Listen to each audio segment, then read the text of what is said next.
Gold hub తాకట్టులో ఉన్న బంగారాన్ని విడిపించి కొనబడును. అదే రోజు ఆన్లైన్ ధరకు కొని డబ్బులు ఇవ్వబడును. నమస్తే, వెల్కమ్ టు అవర్ ఛానల్. నేను మీ ప్రియాంకారావు కోనిరెడ్డి. ఈ రోజు మనతో పాటు ఉన్నారు ఎనలిస్ట్ అంకమరావు గారు. వారితో మాట్లాడదాం. నమస్కారం సార్. నమస్తే ప్రియాంక గారు. సార్, ప్రస్తుత ఏపీ రాజకీయాలు రోజుకొక మలుపు తిరుగుతున్న నేపథ్యంలో రోజుకొక సర్వే బయటకు వస్తుంది. ఒక్కొక్క సర్వే ఒక్కొక్క విధంగా మాట్లాడుతుంది, ఒక్కొక్కరికి సపోర్ట్ గా చెప్తుంది. ఈ రోజు చూసుకుంటే పీపుల్స్ పల్స్ సర్వే నివేదిక ప్రకారం ఎక్కడైతే వైఎస్ఆర్సీపీకి ఎస్సీ ఎస్టీ స్థానాల్లో బలం గట్టిగా ఉందో అవే నియోజకవర్గాల్లో టీడీపీ కూటమి గెలుస్తుందంటూ కూడాను పీపుల్స్ పల్స్ సర్వే అనే నివేదిక చెప్తుంది. అసలు ఏంటి ఈ నివేదిక? దీన్ని ఎలా చూడొచ్చు అంటారు? ఎంతవరకు వాస్తవం అనుకోవచ్చు? ప్రియ గారు, గతంలోనే నేను చాలాసార్లు మన ఛానల్లోనే చెప్పడం కూడా జరిగింది. ప్రజల్లో మార్పు వచ్చింది. ముఖ్యంగా దళిత నియోజకవర్గాలు కావచ్చు, ఎస్టీ నియోజకవర్గాలు కావచ్చు, వాళ్ళల్లో మార్పు వచ్చింది అని చెప్పని నేను మొట్టమొదటి కూడా చెప్తా ఉన్నాను. ఇంకా అంటే దళితుల నియోజకవర్గాల్లో ఇప్పుడు బాగా మార్పులు కనపడతా ఉన్నాయి. ఈ ఎస్టీలకు సంబంధించి 7 నియోజకవర్గాలు ఉంటే నాకైతే ఇంకా 3 మాత్రమే, 2 అయితే గట్టిగా ఉన్నాయి, 3వది ప్రయత్నం చేస్తే సఫలం అవుతారని అయితే నేను భావిస్తున్నాను. ఇంకా కొంచెం వాళ్ళ వరకు ఎస్టీలకు సంబంధించి వైఎస్ఆర్సీపీ పార్టీ ఇంకా 4 స్థానాల్లో బలంగా ఉందని అయితే నేను భావిస్తున్నాను. ఇప్పుడు జరుగుతున్న సమీకరణలో రోజు రోజుకి జరిగే సమీకరణం చూసుకుంటా ఉంటే ఇంకొంచెం మార్పులు రావచ్చు. ప్రస్తుతానికైతే వాళ్ళు దాంట్లో ఉన్నారు.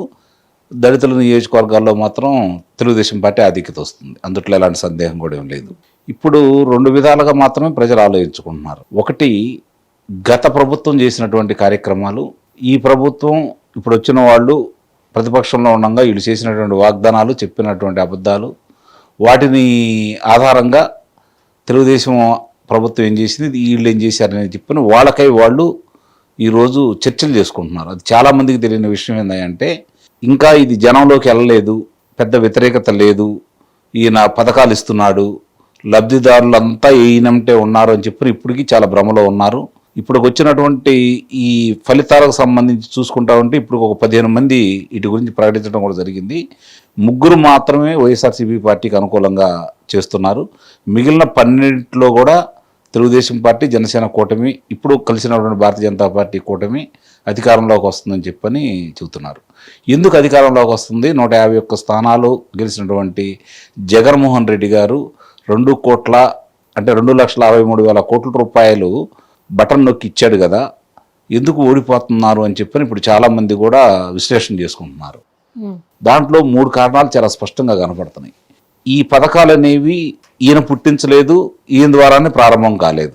గతంలో ఉన్న పథకాలకి పేర్లు మార్చాడు. పేర్లు మార్చింది సక్రమంగా ఇచ్చాడా అంటే ఇంకా దాంట్లో తగ్గించుకుంటూ, కోతలు పెడుతూ, నిబంధనలు పెడుతూ అన్ని పథకాలు కూడా సక్రమంగా అందరికీ అందజేయట్లేదు. దానివల్ల ఆయన అనుకున్న దానికంటే కూడా ఎక్కువ వ్యతిరేకత రావడం కూడా జరిగింది. ఈ ముఖ్యంగా ప్రజల దృష్టిలో చూసుకుంటా ఉంటే ఈరోజు ఇసుక దందా అనేది మొట్టమొదటి ఆయన రాంగంలోనే ఇసుక నిలిపేశాడు. ఉచితంగా ఆ రోజు తెలుగుదేశం ప్రభుత్వం ఇసుక ఇచ్చేది. ఒక ట్రాక్టర్కి 1,200 నుంచి 1,600 రూపాయలు ఖర్చు పెట్టుకుంటే సరిపోయేది. ఆ రోజు కొంచెం దూర ప్రాంతం అయితే 1,600, దగ్గర వాళ్ళకైతే 1,200 రూపాయలతో ఇసుక ఇంటికి చేరేది. భవన నిర్మాణ కార్మికులకి 6 రోజులు పని దొరికేది.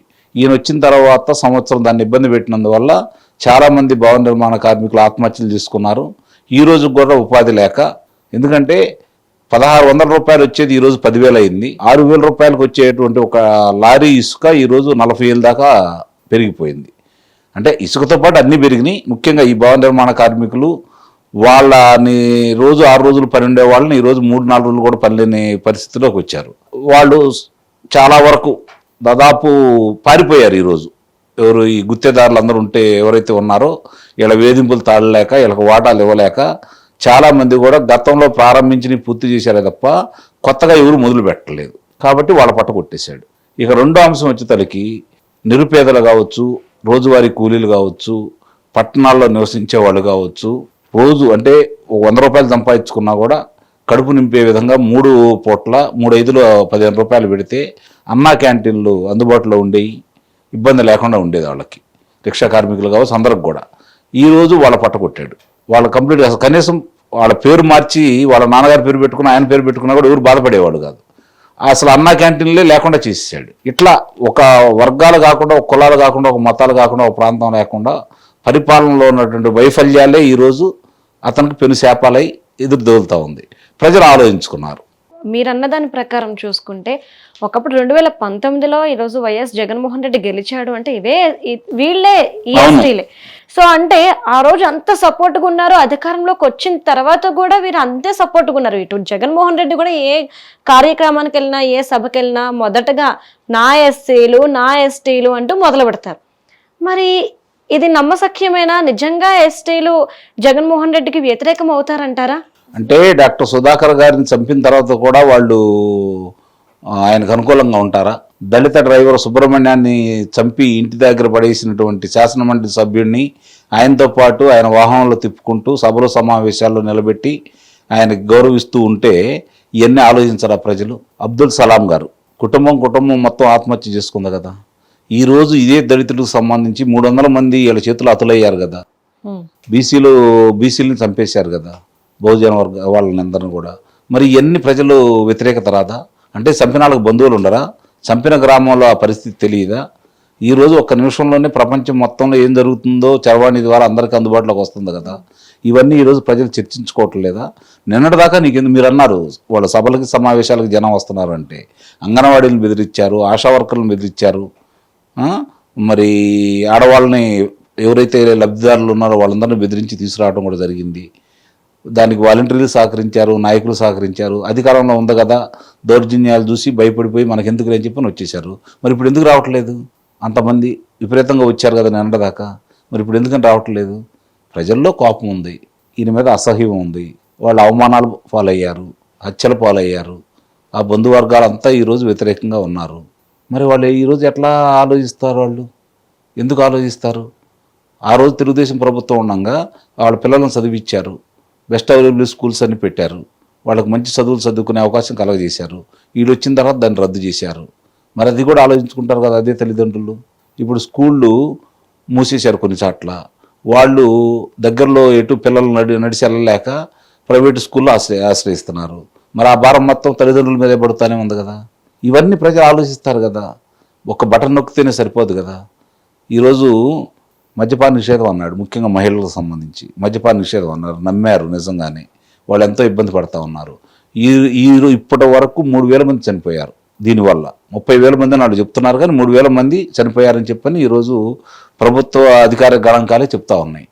కనీసం 30 లక్షల మంది ఈరోజు లివర్ బాధితులు కావచ్చు, లేకపోతే కిడ్నీ బాధితులు కావచ్చు, 30 లక్షల మంది ఉన్నారని చెప్పి తేలింది. మరి రేపొద్దున వీళ్ళంతా ఓట్లేస్తారా? వాళ్ళ కుటుంబాలు ఓట్లేస్తాయా? కాబట్టి ప్రజలు మన అభిప్రాయాలు ఎలా ఉన్నాయో వీళ్ళందరూ ప్రజల అభిప్రాయాలు కనుగొని వాళ్ళ దగ్గరికి వెళ్ళి మాట్లాడిన తర్వాతే ఇలాంటి ఫలితాలు విడుదల చేశారని అయితే నేను భావిస్తున్నాను. నమ్మొచ్చు, అందుట్లో అనుమానం ఏం లేదు. అయితే మరి సార్, ఇప్పుడు ఏదైతే ఎస్సీ ఎస్టీ నియోజకవర్గాల్లో ఇప్పుడు ఏదైతే నెలకొందో టీడీపీ కూటమి వస్తుందని, ఈ ప్రభావం ఇతర నియోజకవర్గాల మీద కూడా పడే అవకాశాలు ఉన్నాయా? రాష్ట్ర వ్యాప్తంగా ఉంది. పులివెందుల్లోనే ఓడిపోబోతున్నాడు కదా కడప. మరి వాళ్ళ కడప కంచుకోట కదా, మరి కడపలోనే ఓడిపోయే పరిస్థితి ఈరోజు కనపడతా ఉంది కదా. అంటే ఎంత వ్యతిరేకత ఉందనేది ఆలోచించుకోవాలి. Thank you so much.